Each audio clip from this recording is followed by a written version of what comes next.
Hi everyone, आज हम बात करने वाले हैं दिल्ली यूनिवर्सिटी के अंडर ग्रेजुएट एडमिशन प्रोसेस के बारे में।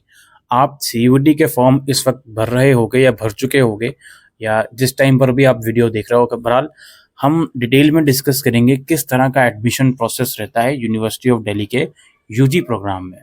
तो सबसे पहले हम शुरुआत करते हैं दोस्तों। सबसे पहला स्टेप ऑब्वियसली सीयूईटी का फॉर्म भरते हो, आप सीयूईटी के एग्ज़ाम में अपीयर होते हो, उसका रिजल्ट वगैरह आ जाता है।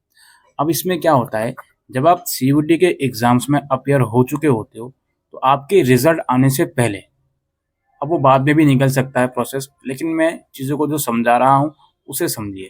आपके रिज़ल्ट आने से पहले जो यूनिवर्सिटी ऑफ दिल्ली का काउंसलिंग पोर्टल है वो यूनिवर्सिटी लॉन्च कर देती है। पिछले 2 सालों में हमने यही देखा है कि वो रिज़ल्ट आने से पहले पोर्टल लॉन्च कर देती है। अब आपको क्या करना होता है, आपको यूनिवर्सिटी ऑफ दिल्ली का काउंसलिंग फॉर्म भरना होता है, जिसमें आपको अपनी पर्सनल डिटेल, एकेडमिक डिटेल्स, वो सब चीज़ें प्रोवाइड करनी होती है। ठीक है। काउंसलिंग फॉर्म के अंदर 3 प्रोसेस चलते हैं, फेज़ 1, फेज़ 2 और फेज़ 3।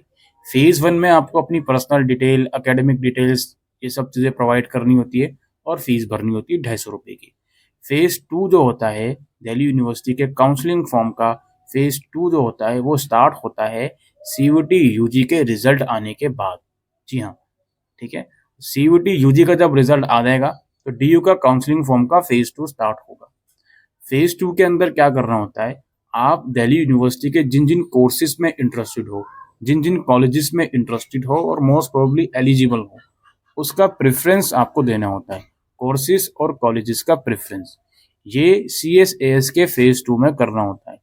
इसमें आप जितने चाहो उतने कॉलेजेस या जितने चाहो उतने कोर्सेज़ का प्रेफ़रेंस दे सकते हो कि कहाँ आपको एडमिशन चाहिए, और उसका एलिजिबिलिटी क्राइटेरिया आप फुलफ़िल कर रहे हो तो ही आप उसका प्रेफ़रेंस दे सकते हो।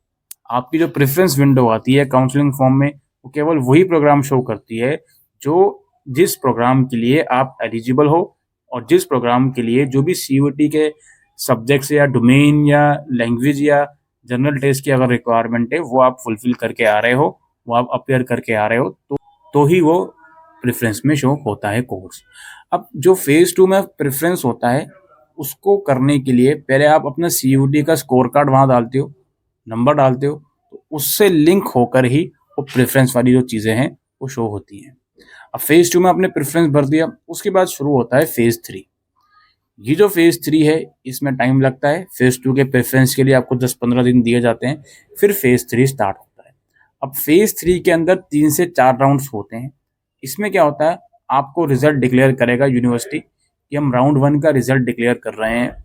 जिस भी बच्चे ने सीयूईटी के लिए अप्लाई करा है या जिस भी बच्चे ने डीयू का काउंसलिंग फॉर्म भरा है, वो इस फेज़ 3 के राउंड 1 के लिए एलिजिबल होता है।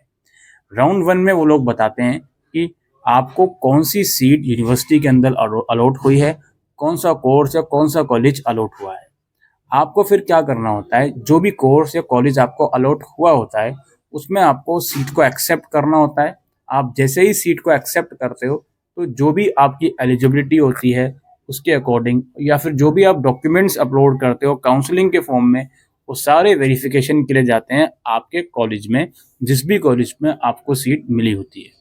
अगर वेरिफिकेशन में उन्हें ये लगता है कुछ गड़बड़ी है, तो वो आपको ईमेल के थ्रू बताएँगे या वो पोर्टल में ही पॉपअप शो कर देंगे, भाई इसको रिज़ॉल्व कीजिए, इस डॉक्यूमेंट को हमें दोबारा ईमेल कीजिए। और अगर आप ईमेल कर देते हो या कोई उनको गड़बड़ी नहीं लगती, तो वो डॉक्यूमेंट आपके वेरीफाई कर देते हैं और फिर उसी पोर्टल में आपको पेमेंट करनी होती है। पेमेंट के साथ ही जो आपका एडमिशन है वो प्रोविज़नली कन्फर्म हो जाता है। उसके बाद आपको ये डिसाइड करना होता है कि आप फेज़ 3 के राउंड 2 में जाना चाहते हो या नहीं। जो बच्चा सैटिस्फाइड होता है अपने प्रेफ़रेंस से, अपने अलॉटेड सीट से, तो वो फ्रीज़ कर लेता है, और जो सैटिस्फाइड नहीं होता, वो अपग्रेड कर लेता है। फिर इसी तरीके से राउंड 2 आता है। राउंड 2 में वो बच्चे भी आएँगे जो अपग्रेड करके आ रहे हैं, और वो बच्चे भी आएँगे जिनको कोई सीट राउंड 1 में अलॉट नहीं होती। ठीक है? इन सारे राउंड्स के दौरान हर राउंड में आपके पोर्टल के अंदर यूनिवर्सिटी ये भी शो करती है कि हमने कट ऑफ क्या रखी है, हमने कितने स्कोर वाले बच्चों को मिनिमम एडमिशन दिया है इस कोर्स में, इस कैटेगरी में। तो वो भी आप देख के एनालिसिस कर सकते हो कि यार राउंड 2 में जाना चाहिए या नहीं जाना चाहिए। मोर ओवर राउंड 1 में फॉर एग्जांपल आपने CSAS के फेज़ 2 जो कि प्रेफ़रेंस का होता है, उसमें 20 प्रेफ़रेंस दी हैं अपनी। अब राउंड 1 में आपको 10वें प्रेफ़रेंस का कोर्स या कॉलेज अलॉट हुआ है।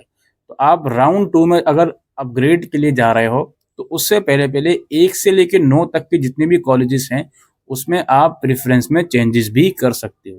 तो वो चीज़ भी यूनिवर्सिटी ऑफ दिल्ली अलाउ करती है। ठीक है? फिर इसी तरीके से 3 से 4 राउंड चलते हैं, फिर आगे वो स्पोर्ट राउंड आता है, उसके लिए अलग से अप्लाई करना पड़ता है, मतलब फ़ीस नहीं जाती, अलग से लिए अप्लाई करना पड़ता है। ये सारा प्रोसेस चलता है और at the end of the day अगर सीट फिर भी बचती है यूनिवर्सिटी ऑफ दिल्ली में, तो वो +2 के मार्क्स के बेसिस पर भी एडमिशन देते हैं। उसकी बात बाद में करेंगे, वो +2 के मार्क्स के बेस पर जो एडमिशन देते हैं, उसमें मोस्ट पॉपुलर कोर्सेज़ के एडमिशन तो क्लोज़ हो चुके होते हैं। तो इस चीज़ को थोड़ा-सा समझिए। ठीक है? ये थोड़ा-सा हमने ब्रीफ में आपको आइडिया ओवरव्यू देने की कोशिश करी है कि आखिर दिल्ली यूनिवर्सिटी का जो एडमिशन का प्रोसेस है, वो चलता कैसे है। आप सीयूटी का फॉर्म भर रहे हो, आप जब रिज़ल्ट आ जाएगा सीयूटी का, उससे पहले-पहले, एग्ज़ाम में अपीयर होने के बाद और रिज़ल्ट से पहले-पहले काउंसलिंग फॉर्म निकल जाता है, वो फॉर्म आपको भरना होता है। उस फॉर्म का फेज़ 1 आपको भरना होता है, इसमें personal detail, academic details, document और फीस देनी होती है। फिर जब सीयूटी का रिज़ल्ट इधर को आ जाएगा, फिर इस काउंसलिंग फॉर्म का फेज़ 2 प्रेफ़रेंस वगैरह स्टार्ट हो जाएगा, उसके लिए 10-15 दिन दिए जाएँगे और फिर फेज़ 3 में आपका first round seat allotment, second round seat allotment, third round, इस तरीके से सारी चीज़ें चलती हैं। अगर आप रिज़र्व कैटेगरी के स्टूडेंट हो, खासकर ओबीसी और ईडब्ल्यूएस, तो इस चीज़ का ध्यान रखना, यूनिवर्सिटी का जो काउंसलिंग फॉर्म आएगा, उस टाइम पर आपका जो डॉक्यूमेंट है वो रिन्यू होना चाहिए, 31 मार्च 2025 के बाद का। इन चीज़ों को ध्यान रखना। और जो भी अगर आपका कोई कोटा है, कोई कैटेगरी है, उसका जो भी डॉक्यूमेंट है वो रेडी होने चाहिए काउंसलिंग के टाइम पे। काउंसलिंग के टाइम पर कोई भी अंडरटेकिंग एक्सेप्ट नहीं करा जाता। इस चीज़ को ध्यान रखना, ठीक है? तो ये कुछ इम्पोर्टेंट इन्फॉर्मेशन हम दिल्ली यूनिवर्सिटी के एडमिशन प्रोसेस के ऊपर देने आए थे। उम्मीद करते हैं ये वीडियो आपको यूज़फुल लगी हो, तो वीडियो को शेयर कीजिएगा। Thank you.